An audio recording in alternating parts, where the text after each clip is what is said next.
ॐ शुक्लां भरधरं विष्णुं शशिवर्णं चतुर्भुजं प्रसन्नवदनं ध्यायेत् सर्वविघ्नोपशान्तये। ॐ सहना भवतु सहनौ भुनक्तु सह वीर्यं करवावहै तेजस्विनावधीतमस्तु मा विद्विषावहै। ॐ शान्तिः शान्तिः शान्तिः।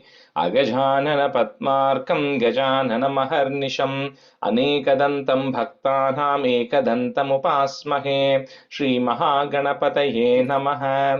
गुरवे सर्वलोकानां विषजे भवरोगिणां निधये सर्वविद्यानां श्रीदक्षिणामूर्तये नमः। अस्मद्गुरुचरणारविन्दाभ्यां नमः। वसुदेवसुतं देवं कंसचाणूरमर्दनं देवकी परमानन्दं कृष्णं वन्दे जगद्गुरुं। ज्ञानानन्दमयं देवं निर्मलस्फटिकाकृतिम् आधारं सर्वविद्यानां श्रीहयग्रीवमुपास्महे। श्रीहयग्रीवमूर्तये नमः। सरस्वती नमस्तुभ्यं वरदे कामरूपिणि विद्यारम्भं करिष्यामि सिद्धिर्भवतु मे सदा। श्रीमहासरस्वत्यै नमः। उमाकोमलहस्ताब्जसम्भावितललाटकं हिरण्यकुण्डलं वन्दे कुमारं पुष्करस्वजं। வெற்றிவேல் முருகனுக்கு ஹரஹரோஹரா. லோகவீரியம் மகாபூஜ்யம் சர்வரக்ஷாகரம் விபும் பார்வதி ஹிருதயானந்தம் சாஸ்தாரம் பிரணமாம்யகம். சுவாமியே சரணமையப்பா. वागर्ताविव सम्पृक्तौ वागर्त प्रतिपत्तये जगतः पितरौ वन्दे पार्वती परमेश्वरौ। श्री पार्वती परमेश्वराभ्यां नमः। कोमलं कूजयन् वेणुं श्यामलोऽयं कुमारकः वेदवेद्यं परब्रह्म तस्मै श्रीगुरवे नमः। अस्मद्गुरुचरणारविन्दाभ्यां नमः। श्रीकृष्ण गोविन्द हरे मुरारे श्रीनाथ नारायण वासुदेव। श्रीकृष्ण गोविन्द हरे मुरारे श्रीनाथ नारायण वासुदेव। श्रीकृष्ण गोविन्द हरे मुरारे श्रीनाथ नारायण वासुदेव। पीताम्बरं करविराजितचक्रशङ्खकौमोदकी सरसिजं करुणासमुद्रं राधासहायम् अतिसुन्दरमन्दहासं वातालयेशम् अनिशं हृदि भावयामि। कृष्णो रक्षतु मां चराचरगुरुः कृष्णं नमस्ये सदा। कृष्णेनैव सुरक्षितोऽहमसकृत् कृष्णाय दत्तं मनः। कृष्णादेव समुद्भवो मम विभो कृष्णस्य दासोऽस्म्यहं। कृष्णे भक्तिरचञ्चलास्तु भगवन् हे कृष्ण तुभ्यं नमः। श्रीगुरुवायूरप्पा शरणं। नम्राणां सन्निधत्ते सततमपि पुरस्तैरणभ्यर्थितानपि अर्थान् कामानजस्रं वितरति परमानन्दसान्द्रां गतिं च। इत्थं निःशेषलभ्यो निरवधिकफलः पारिजातो हरे त्वं क्षुद्रं तं चक्रवाटी ध्रुवमभिलषति व्यर्थमर्त्यव्रजोऽयम्। श्रीगुरुवायूरप्पा शरणं। श्रीभट्टपादम् अनिशं हृदि भावयामि। वंशीविभूषितकरात् नवनीरदाभात् पीताम्बरात् अरुणबिम्बफलादरोष्टात् पूर्णेन्दुसुन्दरमुखात् अरविन्दनेत्रात् कृष्णात् परं किमपि तत्त्वमहं न जाने. കൈരണ്ടും കൂപ്പി ഞാൻ വീണ്ടുമീറക്കുന്നു നീരജലോചന നിന്നോടായി. ഏതീനു മഞ്ഞനെ കുമ്പിടേണ്ടാത്തോരു രീതിയിൽ നീ എന്നെ പാലിക്കെന്നായി. കൃഷ്ണ ഹരേ ജയ കൃഷ്ണ ഹരേ ജയ കൃഷ്ണ ഹരേ ജയ കൃഷ്ണ ഹരേ. Good morning, everyone. So since we already did the Parayanam last week, I think we can directly jump into the chapter today. So let me just see. So Aarti, you can be a student, and Revati, you can be a student. Okay, first start. Okay. So today we'll do two. We'll try to do two. So one is 72. So 72 is Akrurasya Gokula Yatra Varnanam. So the context, right, on this is, if you remember last time we spoke about how um, at the Narada ends up coming and visiting Kamsa, right? And see, Narada, in law, what happens is when it's like a director, right? When director is taking a movie, that person has to put the characters, they have to write the script, they have to see who is going to do what, all of that stuff. So similarly, when every time Bhagavan takes an avatar, he's the director, he's the cast member, he writes the script, and he figures who is going to do what, right? So most cases, only the director knows what's going to happen. But Sri Narada is an exception. So he knows always what is going to happen. So that's why you'll see, whether it be in Dhruva Charitram, when Dhruva was going to the forest, or in Prahlada Charitram, before Prahlada was even born, right? And even in Krishna Avataram also, when Kamsa was about decided not to kill the first child, so Narada came. So Narada comes at very specific places, right? Because he's like acting as a catalyst, right, to execute Bhagwan's plans. So he has to come, and when he has to guide people in the right direction to execute the plans. So one interesting thing that happens is when Narada in the last Dasakam, Narada comes and he tells Kamsa everything. He says, "You've been tricked, right? That the person who's supposed to be killing you is already born. Is sitting in Vrindavan right now. That is Krishna and Balarama, and you are, you are worrying about what's happening." So he tells him everything. And so when Kamsa decides to get rid of Vasudeva and Devaki, the Narada says, "No use getting rid of Vasudeva and Devaki. You have to bring those two boys here, because they are your main enemies," right? Because he has to guide Kamsa to bring Krishna and Balarama to Mathura. So that is Narada's, steering this thing, right? And one interesting thing happens is, because Narada also knows what's going to happen in the future. So he does a very nice praise of Krishna, where he says, "I know 2 days from now." So Narada then goes and visits Krishna the next day. So on Ekadasi, 11th day of the month, this is when Narada meets Kamsa. Then Narada then goes to meet Krishna on the 12th day. On the Dwadashi day, Narada goes to Vrindavan to meet Krishna. And this everything is going to happen on the Chaturdashi day, 14th day. So then Narada says, in 2 days, I'm looking forward to you getting rid of Kamsa. Then he goes and sings praise of Krishna and says, "And in the future, I'm looking forward for you to marrying Rukmini, Satyabhama, all the things that Krishna is going to be doing, including saying, I'm really looking forward to you being a Sarathi, right, to Arjuna, and then, executing the Mahabharata war." And then he says, I'm really enjoying this, and I'll also come again, right? So Narada is already praising. So he already knows everything that is actually going to be happening. So that is the context. So all of that is happening on the 11th day, on the 12th day. So 11th day, what happens now is, then we'll go to the first answer here. कंसोत नारदगिरा व्रजभासिनं त्वाम् आकर्ण्य दीर्णहृदयः सहि गान्धिनेयम् आहूय कार्मुकमकच्छलतो भवन्तम् आनेतुमेहमहिनोत् अहिनातशायिन्. So then when Kamsa hears this thing from Narada, right, that all this is going to happen, so he now has to make a plan. So he says instantly, he says, okay, he calls on his deputies and he says, Chanura and Mushtika, right, the two of the wrestlers, he says, today is the 11th day. On the Chaturdashi day, we're going to have this bow festival, right? So at that time, he says, I want you to wrestle these two boys who are going to come. And then you should pretty much kill those two boys, right? So you're going to lead the wrestling match, and Chanura and Mushtika, you're going to fight with Krishna and Balarama and get rid of him. Then he calls his elephant keeper and says, I want you to, in fact, even prevent that by having this Kuvalaya Pida elephant stationed at the entrance. So when Krishna and Balarama are coming, the elephant should get rid of them, right? So he's kind of putting all these plans of how to get rid of Krishna and Balarama. And then he calls this one of the Yadava called Akrura, and I'll tell you who Akrura is. But anyway, he calls Akrura and says that, you know what, you are a very highly respected Yadava. So, if you go, Nandagopa will listen. So I want you to go to Vrindavan and then tell Krishna and Balarama and Nandagopa to come here for the bow festival. Tell them that, Kamsa is giving this order. They're going to perform this huge bow sacrifice and all this festival is happening. And we want all of them to come. and then tell Nandagopa also that he owes tax and everything, right? So this is his opportunity to come here and give all of these things. So he decides to send Akrura over.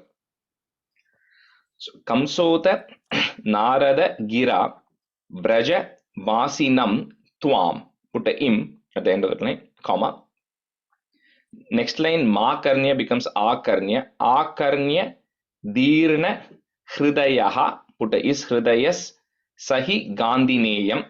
So his Akrura, his mother's name is Gandhini. So that's why Gandhineyam means one who is the son of Gandhini. So Gandhineyam. Ahuya. Is it sa how? What is the word? My book Sa, has sa tu. so Dirna Hridayaha is there. So that Visarga becomes a is. Right? Yeah, After the the letter Hridayaha. after sa. Then Which one Sa, is he. Short he. He, Gandhineyam. Thank you. My book has tu. Ahuya Karmuka Makach Chalato Bhavantam. Again ends with the im, comma. Next line, then Ma becomes A. So the next word, I'll break it into 4 or 5 parts if you want to say it that way. So Anetum Enam Ahinot Ahinata. So Anetum Enam Ahinot Ahinata Shayin. Or you can say the whole thing together. Anetu Menam Ahinot Ahinata Shayin. You can say it together as well. कंसोत Narada गिरा व्रजवासिनं त्वाम् आकर्ण्य दीर्ण हृदय सहि गान्धिनेयम् आहूय कार्मुकमकच्छलतो भवन्तम् आनेतुमेनमहिनोदहिनाथशायिन्. कंसोदनारदगिरा व्रजवासिनं त्वाम् आकर्ण्य दीर्णहृदयः सहि गान्धिनेयम् आहूय कार्मुकमकच्छलतो भवन्तम् आनेतुमेन महिनोदहिनाथशायिन्. कंसोतनारदगिरा व्रजवासिनं त्वाम् आकर्ण्य दीर्णहृदयः सहि गान्धिनेयम् आहूय कार्मुकमकच्छलतो भवन्तम् आनेतुमेन महिनोदहिनाथशायिन्. कंसोदनारदगिरा व्रजवासिनं त्वाम् आकर्ण्य दीर्णहृदयः सहि गान्धिनेयम् आहूय कार्मुकमकच्छलतो भवन्तम् आनेतुमेन महिनोदहिनाथशायिन्. कंसोदनारदगिरा व्रजवासिनं त्वाम् आकर्ण्य दीर्णहृदयः सहि गान्धिनेयम् आहूय कार्मुकमकच्छलतो भवन्तम् आनेतुमेन महिनोदहिनाथशायिन्. Stanza 2. अक्रूर्हयेष भवदङ्घ्रिपरश्चिराय त्वद्दर्शनाक्षममनाः क्षितिपालभीत्या तस्याज्ञयैव पुनरीक्षितुमुद्यतस्त्वाम् आनन्दभारमतिभूरितरं बभार. So this is Akrura. So Kamsa's father is Ugrasena. This Ugrasena has a daughter, right? And that called Ugraseni because Ugrasena's daughter. So that Ugraseni, Akrura married. So Akrura is like Kamsa's brother-in-law, right? His sister's husband. Akrura is Kamsa's sister's husband. But Akrura is also a Yadava. So to some extent, because Kamsa is Krishna's uncle and Akrura is Kamsa's brother-in-law, he's kind of like Krishna's uncle, right? Distant, maybe first uncle or second uncle, anyway. So this Akrura, he actually knows about Krishna. And Narada also, when he comes, he tells a lot of things to Akrura. So pretty much going forward, when I'm talking about Akrura, the assumption is Akrura knows who Krishna is. He knows he's the Supreme Lord who has taken an incarnation, right? So this Akrura always has known about Krishna and has been wanting to go meet Krishna. But then he was little afraid because, Kamsa was like a terror king, right? So if somebody is going and meeting somebody, then he'll get suspicious. And Akrura also knows that Kamsa has been looking for the 8th son of Devaki somewhere. Because, if you remember 39th chapter, the Devi came and said, the person who's going to kill you is born somewhere. So Kamsa knows Krishna is somebody is there somewhere. So Akrura is also afraid to go and meet anybody, right? Because he's not sure what the risk could be. So now when Kamsa himself is telling Akrura that you have to go meet Krishna and bring, so Akrura is getting very excited and is really looking forward to going and meeting Krishna and is very happy about it. So, Akrura Esha Bhavadangri Parashchiraya, comma, Tvad Darshanakshama. So that word comes together. Tvad Darshanakshama Manaha. So that Visarga you have to say because Ksha is coming later, but you don't have to pause. Just a very brief pause. Manaha Kshitipala Bhitya Tasyagnyayeva Punarikshitum Udyatas Twam. Punarikshitum Udyatas Twam. Put a im at the end, comma. Next line, the ma becomes a Anandha Bharamati Bhuritaram Bhabara. अक्रूरयेष भवदङ्घ्रिपरश्चिराय त्वद्दर्शनाक्षममनाः क्षितिपालभीत्या तस्याज्ञयैव पुनरीक्षितुमुद्यतस्त्वाम् आनन्दभारमतिभूरितरं भभार. Akrura एष भवदङ्घ्रिपरश्चिराय त्वद्दर्शनाक्षममनाः क्षितिपालभीत्या तस्याज्ञयैव पुनरीक्षितुमुद्यतस्त्वाम् आनन्दभारमतिभूरितरं भभार. अक्रूर एष भवदङ्घ्रिपरश्चिराय त्वद्दर्शनाक्षममनाः क्षितिपालभीत्या तस्याज्ञयैव पुनरीक्षितुमुद्यतस्त्वाम् आनन्दभारमतिभूरितरं भभार. अक्रूर एष भवदङ्घ्रिपरश्चिराय त्वद्दर्शनाक्षममनाः क्षितिपालभीत्या तस्याज्ञयैव पुनरीक्षितुमुद्यतस्त्वाम् आनन्दभारमतिभूरितरं भभार. अक्रूर एष भवदङ्घ्रिपरश्चिराय त्वद्दर्शनाक्षममनाः क्षितिपालभीत्या त्वद्दर्शनाक्षममनाः क्षितिपालभीत्या तस्याज्ञयैव पुनरीक्षितुमुद्यतस्त्वाम् आनन्दभारमतिभूरितरं भभार. Stanza 3. सोऽयं रतेन सुकृती भवतो निवासं गच्छन् मनोरथगणांस्त्वयि धार्यमानान् आस्वादयन् मुहुरपाय भयेन दैवं सम्प्रार्थयन् पतिन किञ्चिदपि व्यजानात्. So just to even the opportunity to see Krishna, you have done a lot of punyam, right? So Akrura considers himself Sukriti. He says, I have done a lot of good things.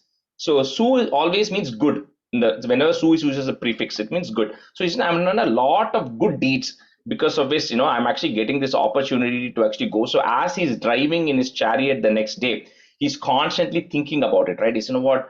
I might have done some great austerities in previous janmam, or there's all the great things I've done. I'm now finally getting a chance to actually go and meet with Krishna, right? And he says it's very ironic that the same Kamsa from whom I've been hiding to go meet Krishna, he himself is now telling me to go. That means this is a sign from the Lord that this is the appropriate time for me to go and meet him, because that's why all of these events have got triggered. And then he's constantly also he's praying that there should be no harm for him on the way, because you don't want any obstacle before you're going and doing a good thing. So he's also praying that I should successfully be able to go and meet with Krishna and Balarama and bring them back.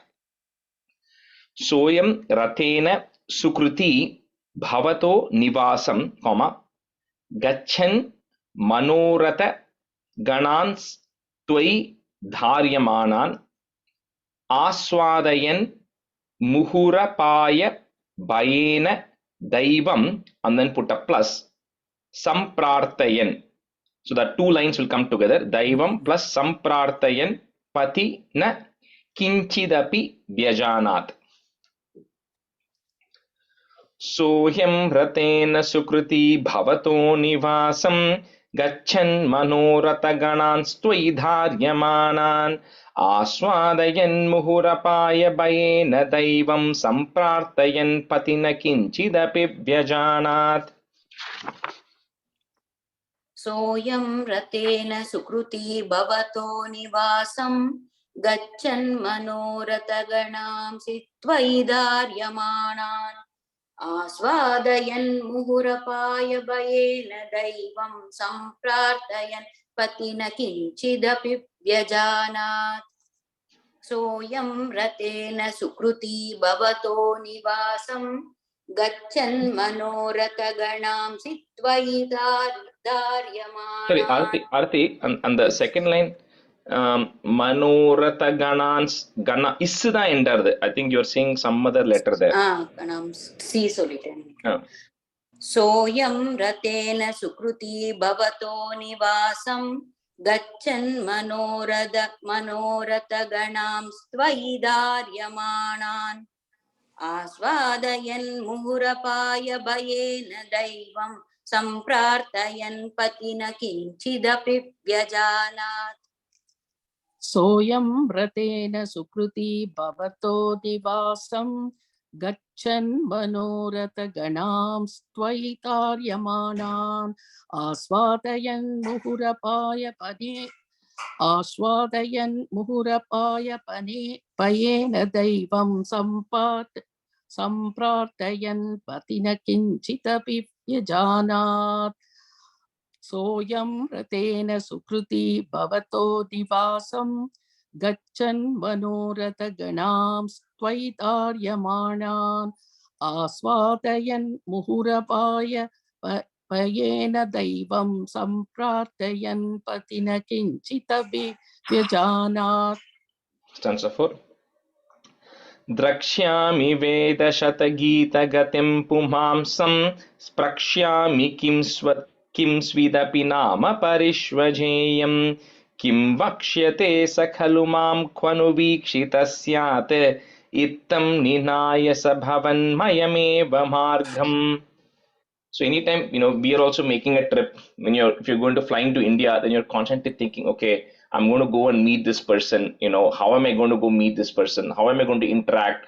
All of those things. So similarly, Akrura also, all his entire journey to Vrindavan, he's always thinking about Krishna, right? He's thinking, what, first of all, I'm very blessed. And he says, will I be able to sprakshyami? Will I be able to touch? Do I think I'll be able to touch Krishna? Then how will Krishna react? Will he embrace me? Right? What do I tell Krishna? What will Krishna tell to me? So he's kind of constantly thinking through, right, how his interaction with Krishna is going to be. And then he says, I wonder where Krishna will be, how, whether Krishna is in his house or is playing outside or wherever. So he's kind of thinking about all of these things. And he says, and he thinks, what he's planning, right? So he's saying, once I go there, the moment I meet Krishna, I'm going to immediately fall on his feet, right? And then I'm going to first seek his blessings. So he's kind of thinking and planning through all of these things. And then he also wonders, but Krishna also knows that, I am Kamsa's messenger. I work with Kamsa. So he's Kamsa's advisory, right? So he says, will Krishna and all think that I'm actually an enemy now? But then he says, no. I think Krishna at least will realize that, although I am with Kamsa, I'm not a bad person. I'm sure Krishna will realize. So he's kind of contemplating all of this as he's actually walking, as he's driving his chariot, getting towards Vrindavan.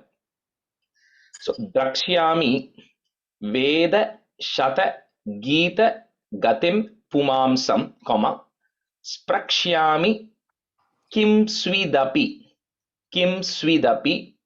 Nama Parishvajeyam Kim Vakshyate Sa Khalu Mam Kvanu Vikshitaha, put is Vikshitas Syat, put it at the end of that line, Syat, comma. Next line, the Dittam becomes Ittam. Ittam Ninaya Sa Bhavan Mayameva Margam. Sorry, the question? No. Drakshyami Vedashatagita Gatim Pumhamsam Sprakshyami Kim Svidapi Nama Parishvajeyam Kim Vakshyate Sakhalu Mam Kvanu Vikshitasyat Ittam Ninaya Sabhavan Mayameva Margam. Rajeshji, at the end of second line, is it Parishvajeyam or Jaya? Jayam. Im only I have. Oh, okay. Parishvajeyam. Thank you.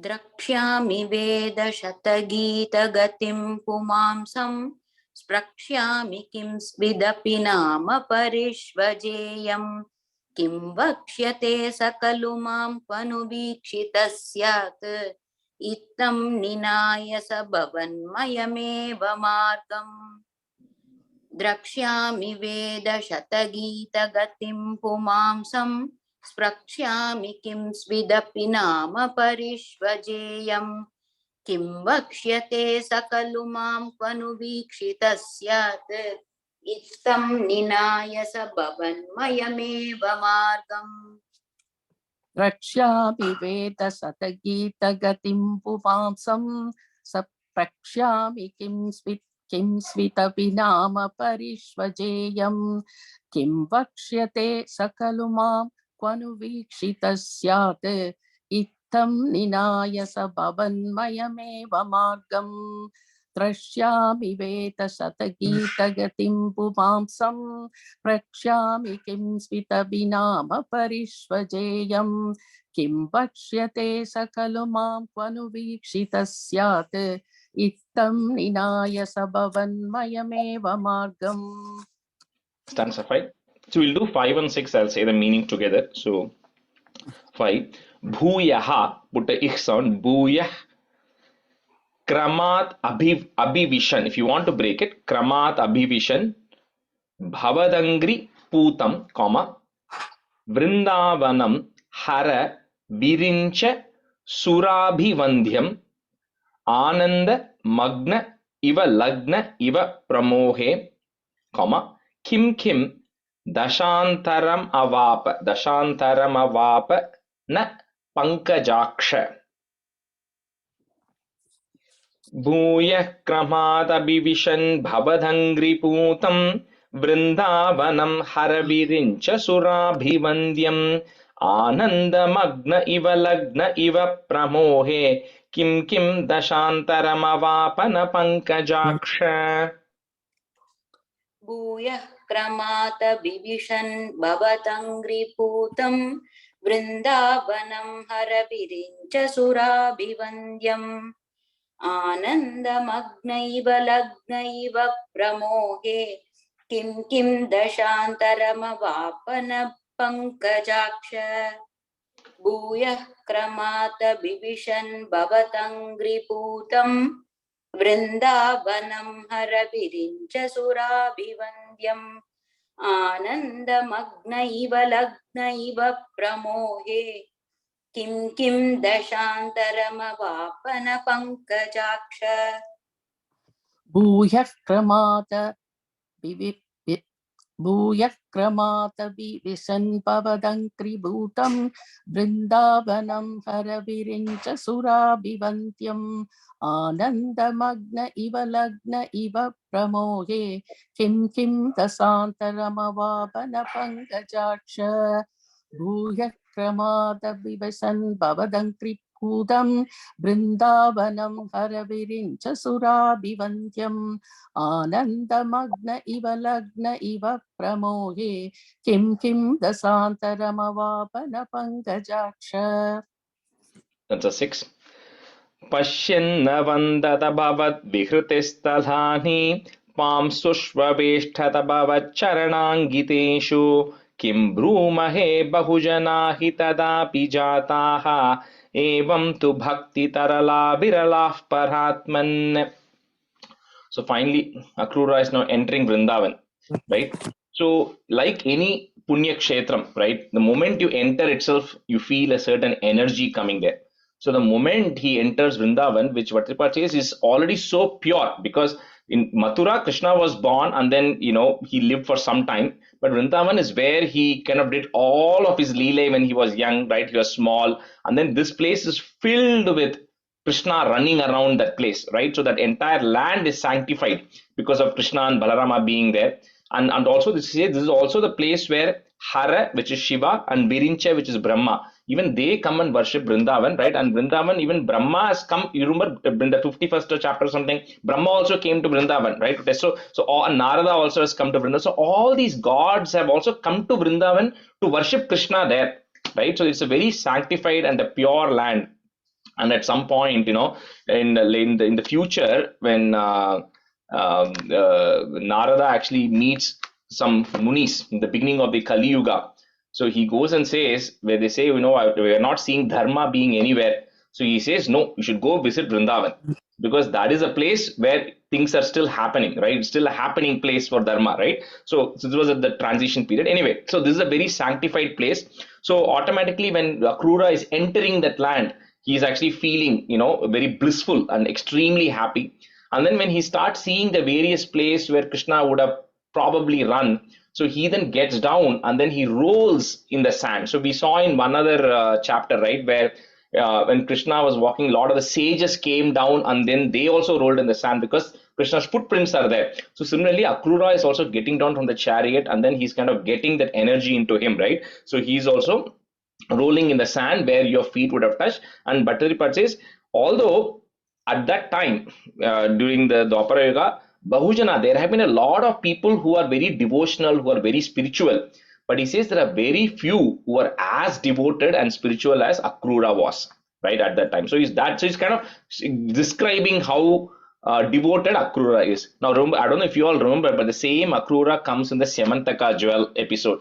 So where his mind changes, right? So Bhattripad also kind of very gently kind of says, I don't know what happened. Maybe it was all because of you wanting to teach him a little bit more lesson, right? That he was so devoted to you, but suddenly when that Semantaka jewel comes, Akrura he tries to steal and hide it from Krishna. But then later on he realizes and he becomes normal, right? But anyway, so that happens, the same Akrura, only that happens later. So, but anyway, he's a very devoted person. So, Pashyanna Vandata Bhavat Vihriti Sthalani, Pam Sushva Veshtata. So you have to say the whole word together. Pam Sushva Veshtata Bhavat Charanankiteshu Kim Brumahe Bahujana Hi Tadapi Jataha. If you don't have a visarga, put a visarga there. Tadapi Jataha Evam tu Bhakti Tarala Viralaha is there. Put a F. Viralah Paratman.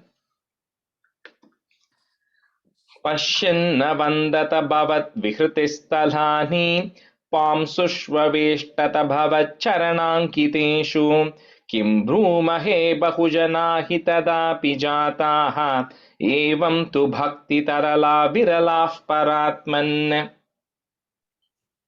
पश्यन्न वन्दत भवद्विहृतिस्थलानि पांसुष्ववेष्टत भवच्चरणाङ्गितेषु किं ब्रूमहे बहुजना हि तदापि जाताः एवं तु भक्तितरला विरलाः परात्मन् पश्यन्न वन्दत भवद्विहृतिस्थलानि पांसुष्ववेष्टत भवच्चरणाङ्गितेषु किं ब्रूमहे बहुजना हि तदापि जाताः एवं तु भक्तितरला विरलाः परात्मन् पश्यन्न वन्दत भवद्विकृतिस्थलानि पांसुष्ववेशद भवशरणाङ्गितेषु किं ब्रूमहे बहुजना हि तथापि जाताः एवं तु भक्तितरला विरलाः परात्मन् पश्यन्न वन्दत भवद्विकृतिस्थलानि पांसुष्ववेशद भवच्छरणाङ्गितेषु किं ब्रूमहे बहुजना हि तदापि जाताः एवं तु भक्तितरला विरलाः परात्मन्. We'll do 7 and 8 meaning together.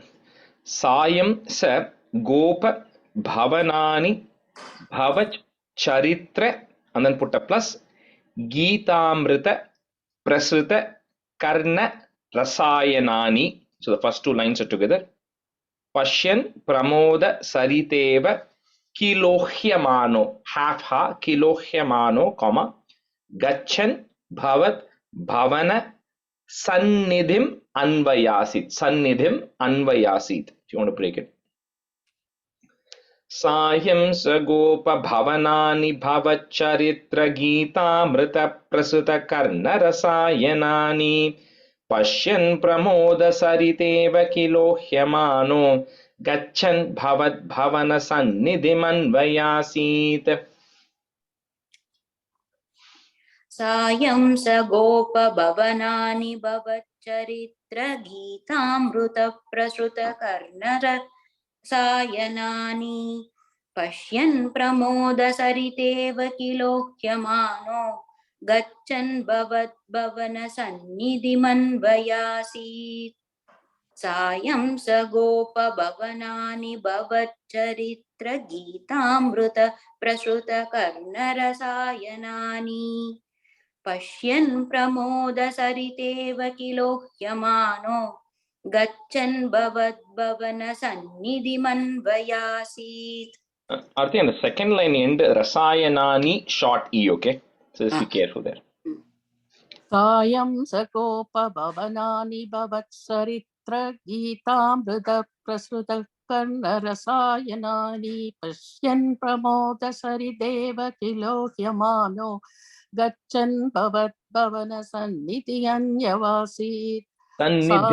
Sannidhim Anvaya Ma. सन्निधिम् Yeah. Okay सायं सकोपभवनानि भवत्सरित्रगीतामृतप्रसृतकर्णरसायनानि पश्यन् प्रमोदसरिदेव किलोह्यमानो गच्छन् भवनसन्निधिमन्वयासीत्. ராஜேஷ் ஃபர்ஸ்ட் லைன் முடிஞ்சோன்னு ஒரு காமா இருக்கா இல்லாட்டா அது சேர்த்து ரெண்டு First two lines are together. Third line kapram comma irukku.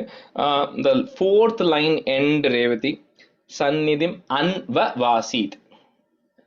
Sannidhim Anvavasit. Anvayasit. I think you're saying Anya, I heard. Anvayasit. Gachan Bhavana Sannidhim Anvayasit. Correct. Yeah. Stanza 8. तावद्ददर्श पशुदोहविलोकलोलं भक्तोत्तमागतिमिव प्रतिपालयन्तं भूमन् भवन्तमयमग्रजवन्तमन्तः ब्रह्मानुभूतिरससिन्धुमिवोद्वमन्तम्.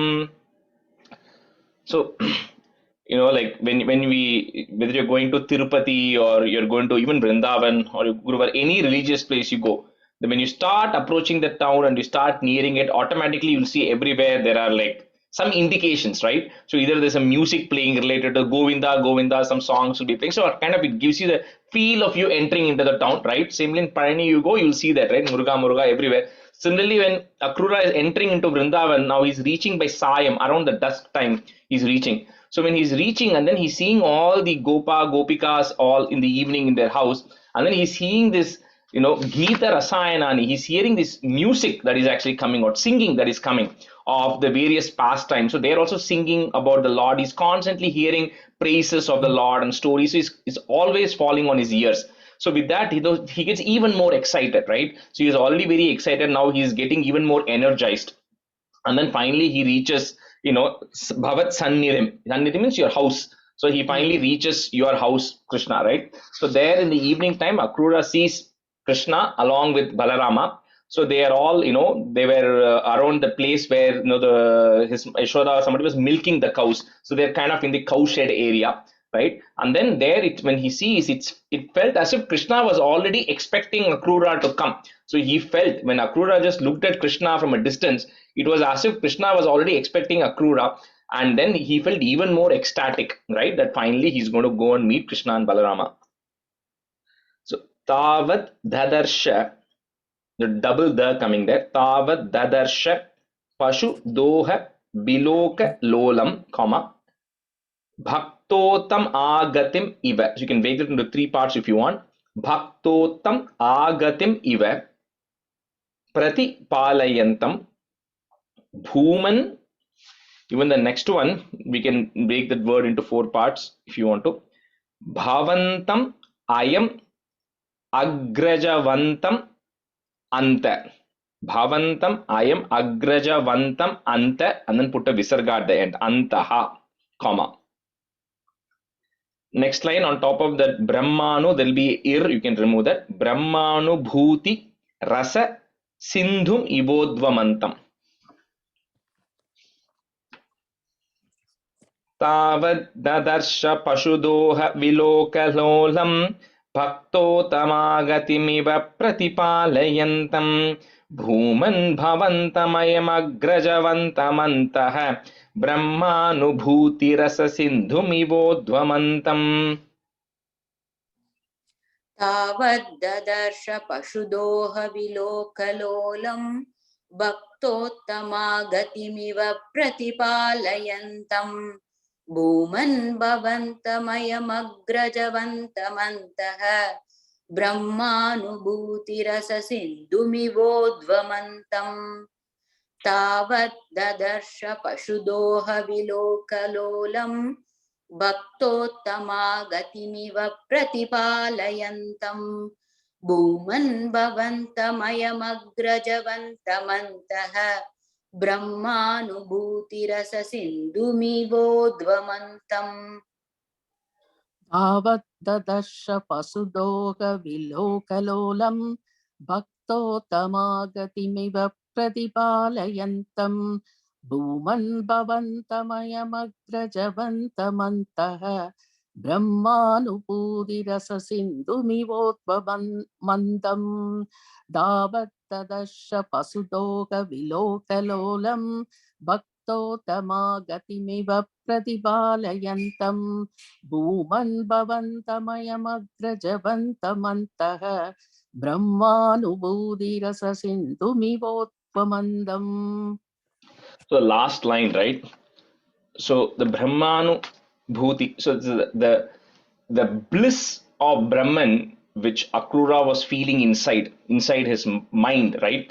So you cannot define it, right? The state of bliss or the feeling of bliss that he was actually feeling, and rasa, the nectar of bliss that he was feeling, and Sindhu, like we said, is the ocean. So the ocean of nectar bliss that Akrura was feeling. So how do you describe that, right? So when he saw Krishna from a distance, he felt as if that bliss that he was feeling was getting manifested in that form that he was seeing, because that was the only way he could. He's trying to relate. How do I explain the bliss? So he says that bliss I cannot contemplate it, right? So he says, but I can put a structure to that bliss. So he says that structure to the bliss was what Akrura was feeling, is what he was seeing when he saw Krishna there. That was as if that bliss was manifested in that form that he saw Krishna standing there at a distance. So stanza 9. Rajesh, it's the same thing started with the slow Dashaka first, Sandra Ananda, same thing. Same thing. Yeah, I mean, same, yeah, because there you say, no, they're slightly different in the sense there you say is that Brahman, which I cannot describe, is standing in your form. But here is the bliss that I'm feeling, because a couple of times Bhatripad says in one of the other stanzas, he says, all the punyam, I think this may be in the first chapter only, all the punyam that people have, how do you describe that punyam? So if I have to give a structure or form to that punyam, that is you standing in front of Krishna, Guru Ayappa. You, as if it's all my punyam, I've taken your form and you're standing, right? So it's just a poetic, he's just saying that bliss, how do I give a shape to that bliss, right? Which is a feeling. He says that is just your form. You standing there is that form, right? Yeah, thank you, Rajesh. Stanza 9. सायन्तनाप्लव विशेष विविक्त गात्रौ द्वौ पीत नील रुचिराम्बरलोभनीयौ नाति प्रपञ्च धृत भूषण चारुवेशौ मन्दस्मितार्द्रवदनौ स युवां ददर्श. So both the boys, yuvam means two, right? Two boys there. So they are about 10 years, right? When Krishna is 10 years, Balarama is maybe 11. So when Akrura comes there, he sees that, this Krishna and Balarama are standing there as if they've just gotten ready in the evening, right? They're all wearing clean clothes, and, both of you are Pita and Neela. So Krishna is wearing yellow garments, Balarama is wearing blue garments, and then they are all well dressed. And then, they are looking very handsome and pretty, and he's just looking very charming in appearance, right? And then they also have a bhushana charuvesha. So they're all wearing a few ornaments and everything. They're decked up for the evening. And manda smitardra vadano. So your face also is giving a very charming smile. So with that, Krishna is smiling as Akrura is now coming and getting down from the chariot. So, Sayanta Naplava Vishesha Vibikta Gatrau, comma, Dvau Pita Neela Ruchirambara Lobhaniyau Nati Prapancha Dhrita Bhushana Charu Veshau, comma, Manda Smitardra Vadanau Sa Yuvam Dadarsha. Sayantanaplava Vishesha Vibikta Gatrau Dvau Pita Neela Ruchirambara Lobhaniyau Nati Prapancha Dhrita Bhushana Charu Veshau Manda Smitardra Vadanau Sa Yuvam Dadarsha. सायन्तनाप्लव विशेष विविक्त गात्रौ द्वौ पीतनीलरुचिराम्बरलोभनीयौ नातिप्रपञ्च धृतभूषणचारुवेशौ मन्दस्मिदार्द्रवदनौ स युवां ददर्श सायन्तनाप्लव विशेष विविक्त गात्रौ द्वौ पीतनीलरुचिराम्बरलोभनीयौ नातिप्रपञ्च धृतभूषणचारुवेशौ मन्दस्मिदार्द्रवदनौ स युवां ददर्श सायन्तनाप्लव विशेष विविक्त गात्रौ द्वौ पीतनीलरुचिराम्बरलोभनीयौ नादिप्रपञ्चकृतभूषण चारुवेशौ मन्दस्मिदार्द्रवदनौ स युवां ददर्श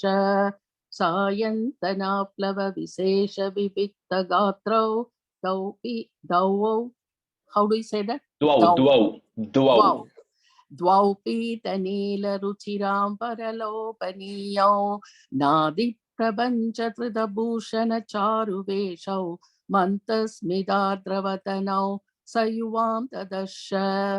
Stanza 10. Duradratat samavaruhya namantaменam उत्ताप्य भक्तकुलमौलिमतोपगूहन् हर्षान्विताक्षरगिरा कुशलानुयोगी पाणिं प्रगृह्य सबलोत गृहं निनेथ.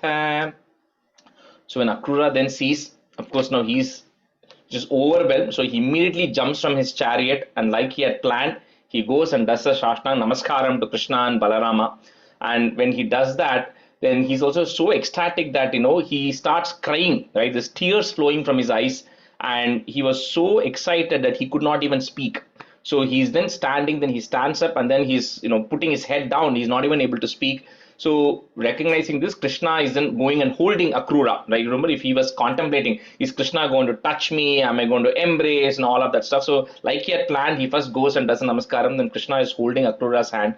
Then Balarama then takes Akrura's hands and then takes him inside his panim. Panim means hand. Panim pragrahya, holding his hands. You then take him inside inside their house. Duradrathat. So up to that you can break it if you want. Duradrathat samavaruhya namantam enam. Put a im. Namantam enam, comma. Next line starts with the u. Uttapya bhakta kula maulim athopaguhan. You can break at that place. Maulim athopaguhan.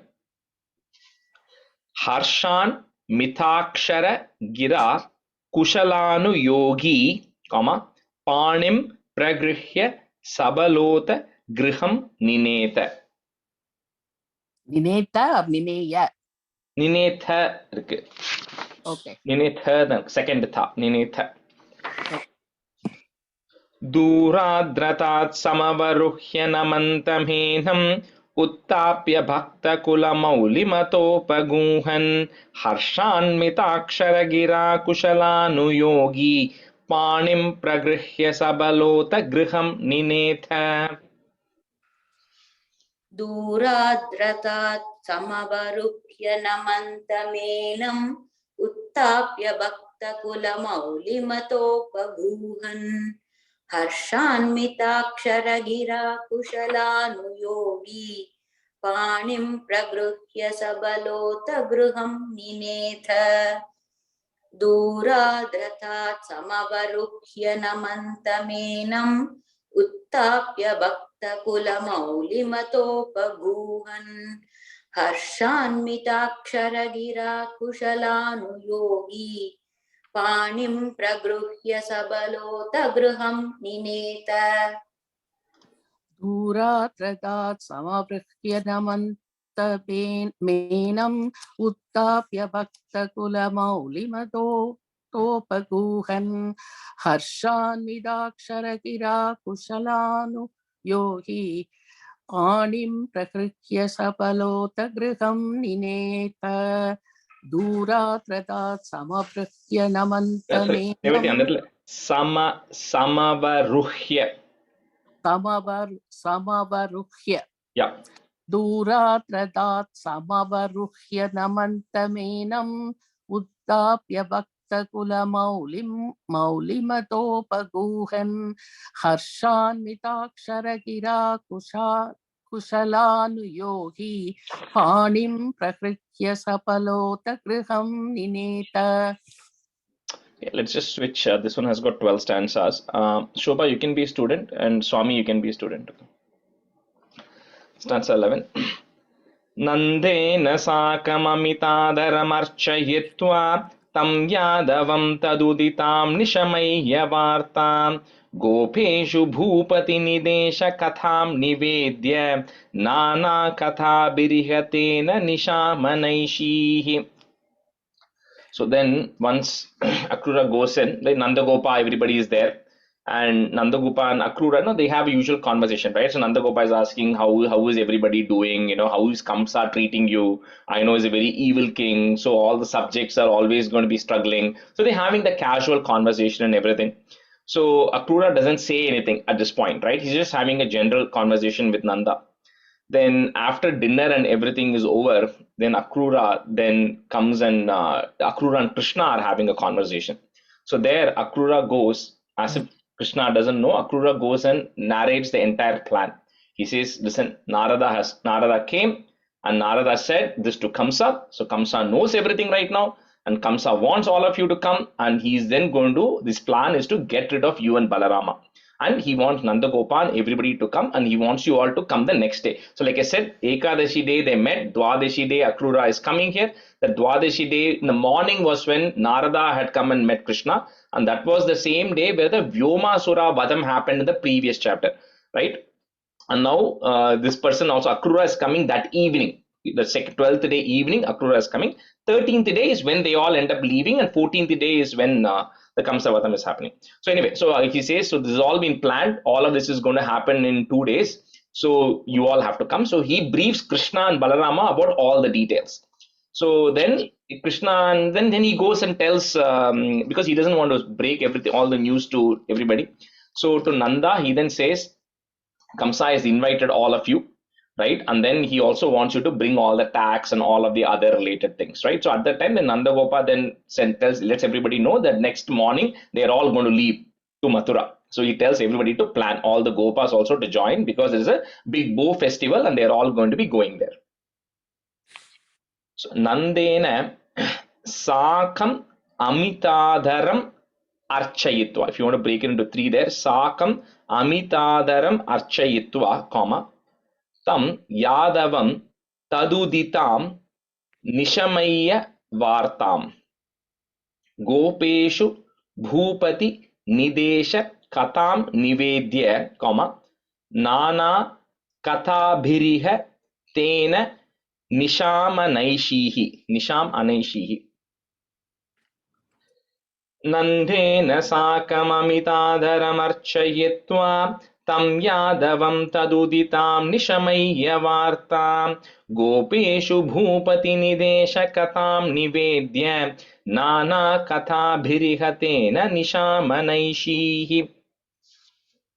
Andena saga mimidadaramarchayitva tam yadavam tadudidam nishamayya vartam Gopeshu bhupati nitesha katam nivedya nana kata birihatena nishamanaishihi. Shobha, on the first line la Sakam Amitadaram, and the You want me important to break it? Oh, okay. साक अमितादर Sakam Amitadaram. नन्देन साकम् अमितादरमर्चयित्वा तं यादवं तदुदिदां निशमय्य वार्तां कोपेषु भूपतिनितेश कदां निवेद्य नानागताभिरिह तेन निशामनैषीः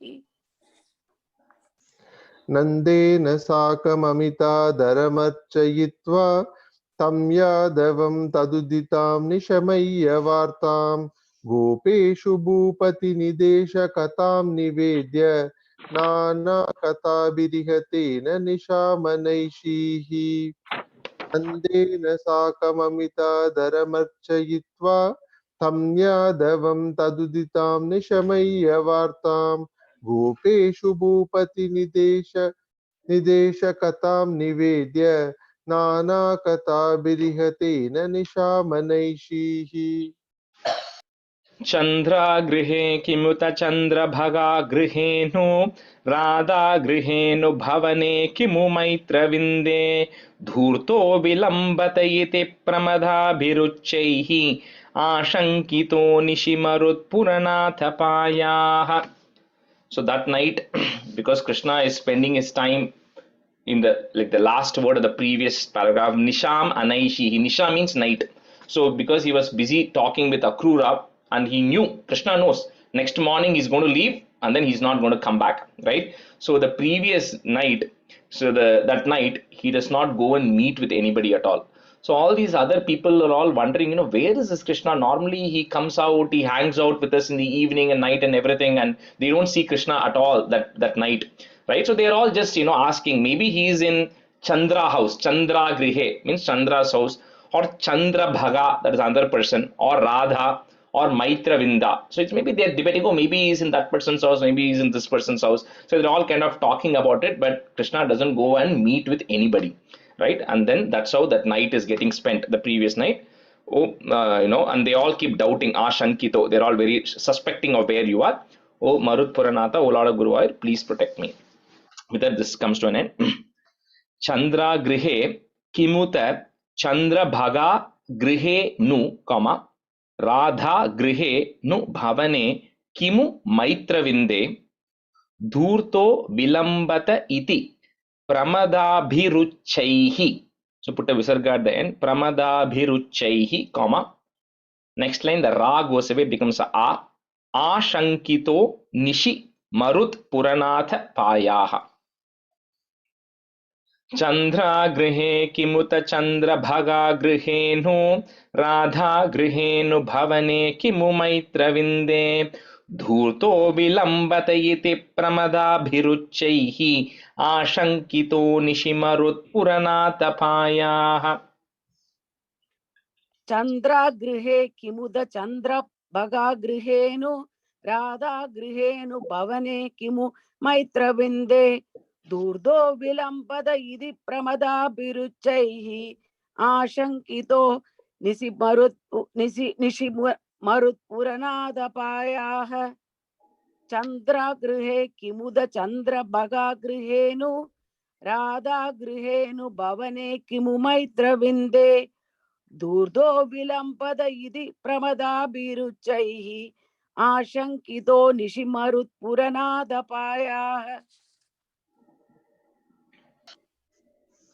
Chandra Grihe Kimuta Chandra Bhaga Grihenu Radha Grihenu Bhavane Kimu Maitravinde Dhurto Vilambata iti Pramada Biruchaihi Ashankito Nishimarut Puranatha Payaha.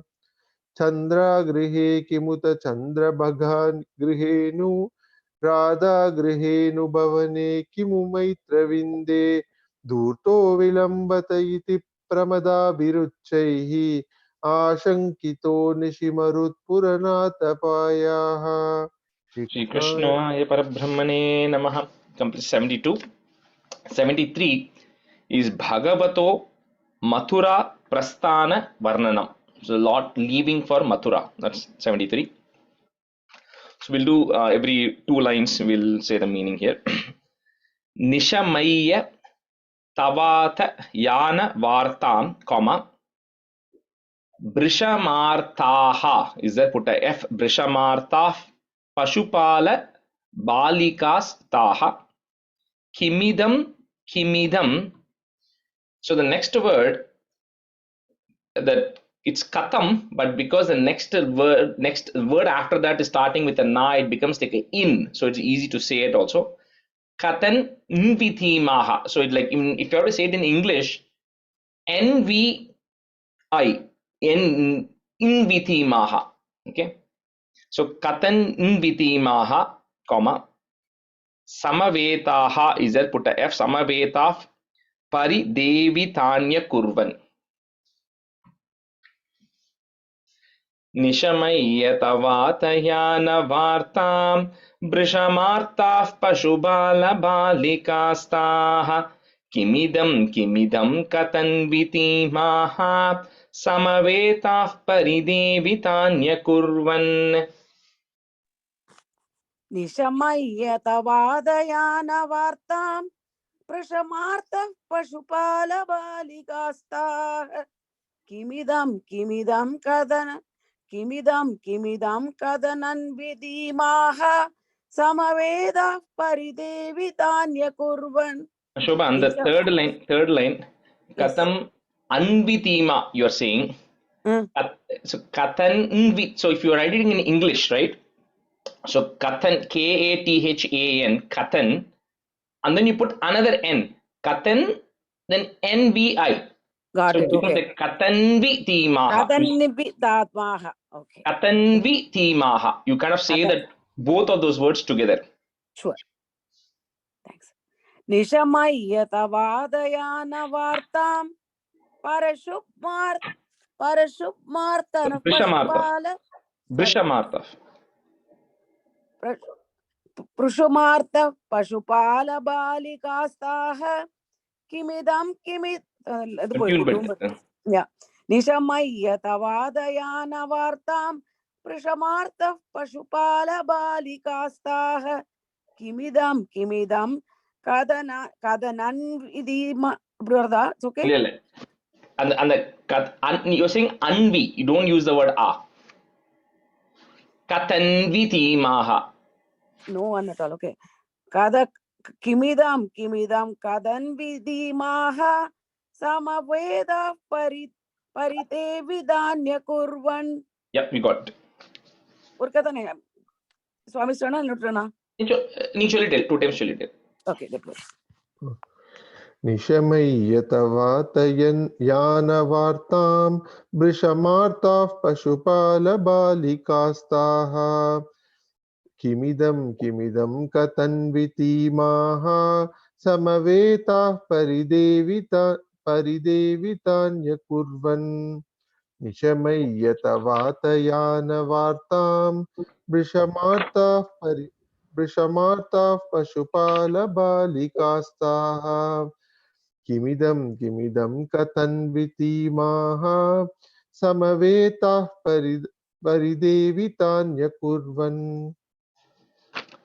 करुणानिधिरेशनन्दसूनुः कथमस्मान् विसृजेदनन्यनाथाः पतनः किमु दैवमेवमासीते इति तास्त्वद्गतमानसा विलेपुः.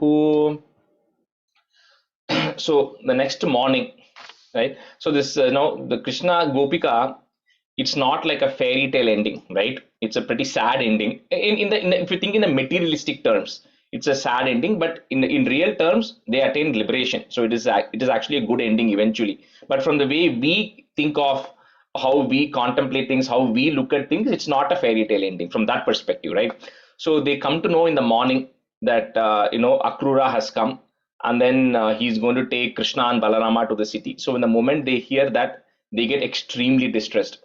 So they are all very saddened. So they all kind of meet up and say, like, Kimidam, what is happening all of a sudden? Because nobody expected that some person is going to come the previous evening and next day morning Krishna and Balarama are going to go. So they're like, what is happening? Who is this person? What is all this happening? They're all really surprised and they're all beginning to, kind of discuss it. And then, they say how that, even Krishna and Balarama, how they're just kind of leaving us and just instantly going just because somebody has come and then they're going. And then they are kind of asking the Lord is that you have no mercy, you kind of bring somebody into our lives and then we really start liking that person so much, we get so attached to that person, right? And then they become part of our lives and all of a sudden in an instant you just take that person away, right? So they keep saying, why are you doing this? And they're kind of thinking about it that way, right? Why are you taking this person away all of a sudden? Karuna nidhiresha nanda sunuhu, katamasman Visrujet Ananya, if you want to break it. Visrujet Ananya Nathaha. Bata Naha is there, put the Ichs on. Batanah Kimu Daivam Evam Asit. So the D that is there, we're going to break it. Daivam Evam Asit, comma. Next word starts with the E. Iti Tas Tvad Gata Manasa Vilepuhu.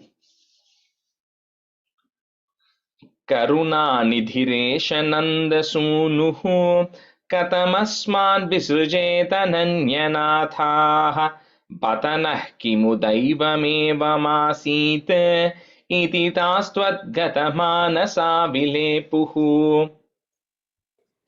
करुणानिधिरेश नन्दसूनुः कथमस्मान् विसृजेत नन्यनाथाः पादनः किमु दैवमेवमासीत् इति तास्त्वद्गतमानसा विलेपुः. करुणानिधिरेश नन्दसूनुः Sorry, Shobha, small correction. Su is a long su, nu is a short u. So su nuhu. सूनुः करुणानिधिरेश नन्दसूनुः कथमस्मान् विसृजेत नन्यनाथाः पादनः किमु दैवमेव मासीत् इति दास्वद्गतमानसा विलेपुः.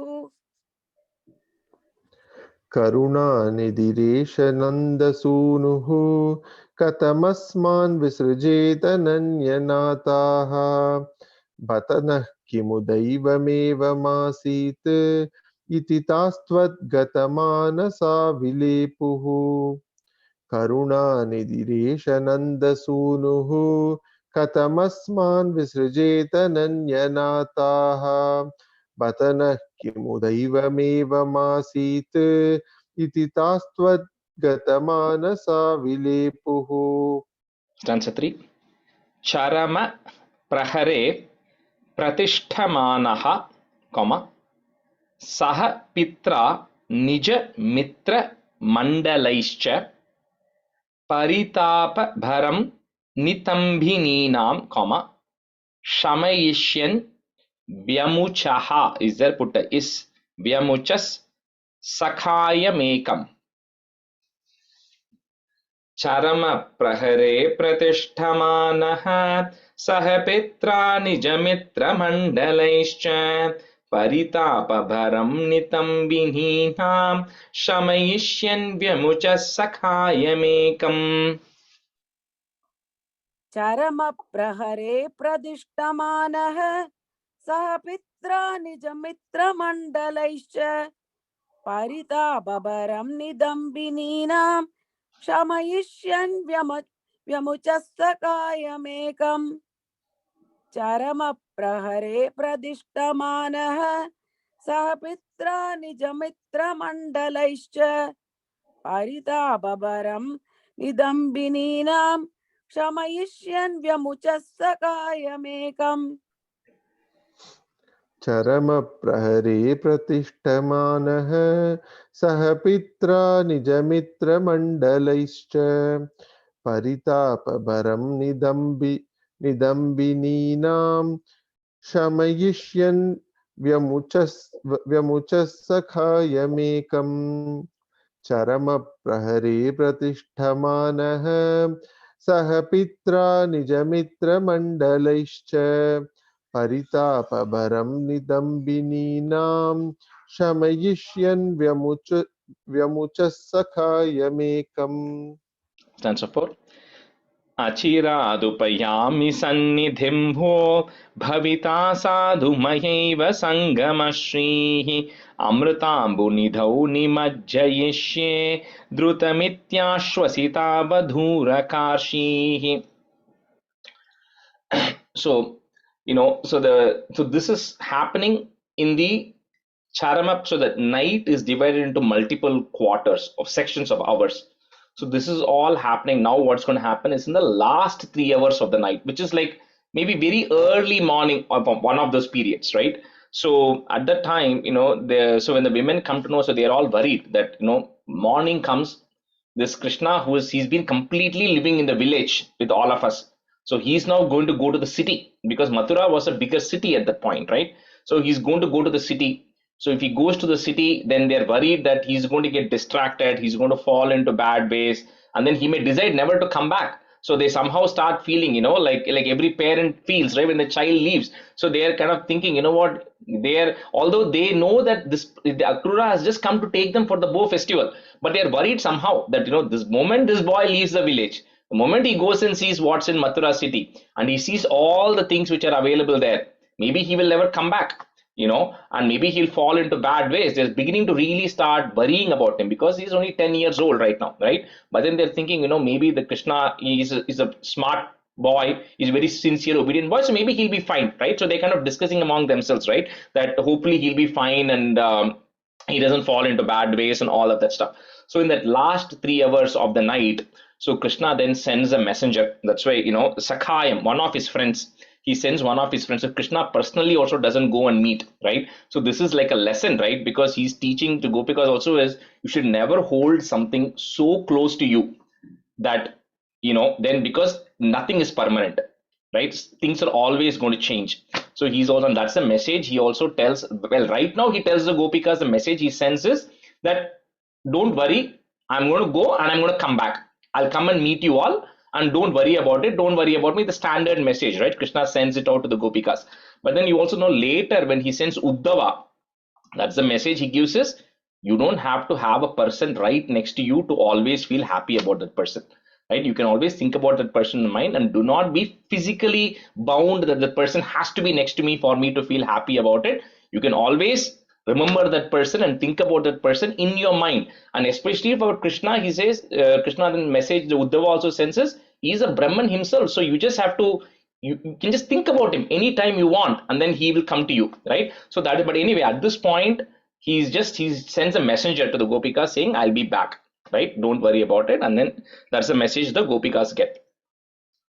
So, Achirad upayami sannidhim vo, comma, Bhavita sadhu mayaiva sangamashrihi amrutam bhunidau nimajjayishye, comma, drutam ityashvasita. So that word, it's iti ashvasita and all that. So you have to say that word together. Drutam ityashvasita badura karshihi. So this is what I also tell, right? So because my son is a junior and I keep telling Vishali that the moment he goes to college, I think that's it. We just have to kiss it goodbye, because I remember I also left for college when I was 17, right? So, and then once you leave for college, it's just a completely different life, right? Because you're no longer at home. You only come as a visitor every time, right? And that's the reality, right? Whether we like it or not, that's the reality. Anyway, so here, but the Gopikas don't know that. They think Krishna is going to come back, right? But he's not. Achiradupayami sannidhim ho bhavita sadhu maheva sangamashrihi amrutabunidhau nimajjayishye drutamityashvasita vadhurakarshihi. अचिरादुपयामि सन्निधिं वो भविता साधु मयैव सङ्गमश्रीः अमृतां बनितौ निमज्जयिष्ये धृतमित्याश्वसिता वधूरकार्षीः. Shobha, the third line, first word, Amritam Bunidhau. Sure. Bunidhau, yeah. Nam Panjali, sure. Achira dupayami sannidhim vo bhavita sadhu mayeva sangama shrihi amrutam bunitau nimajjayishye tridamityashvasita vadura karshihi.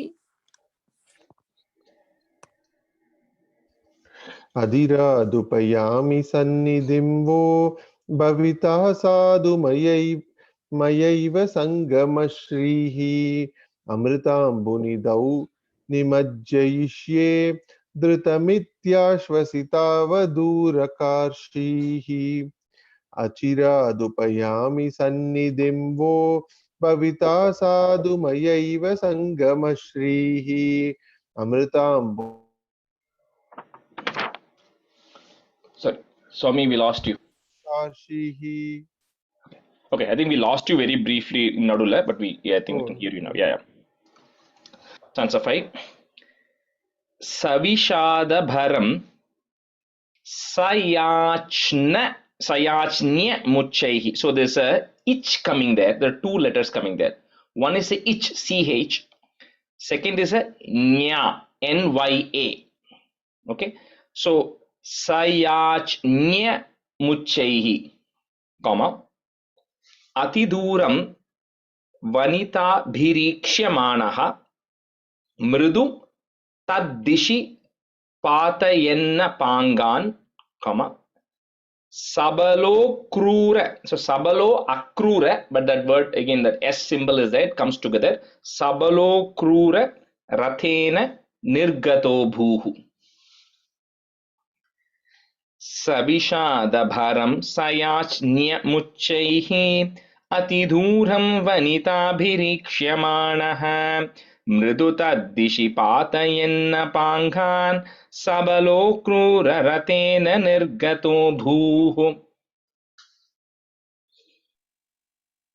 Savishadabaram sayajnamuchaihi adiduram vanitaabhirikshamanah mridutaddishi padayanna pangan sabalo krura ratena nirgado bhuhu. Savishadabaram sayajnamuchaihi adiduram vanitaabhirikshamanah mridutaddishi padayanna pangan sapalo krura ratena nirgado bhuhu. Savishadabaram sayachnyam uchaihi atiduram vanitaabhirikshamanah mridutaddishi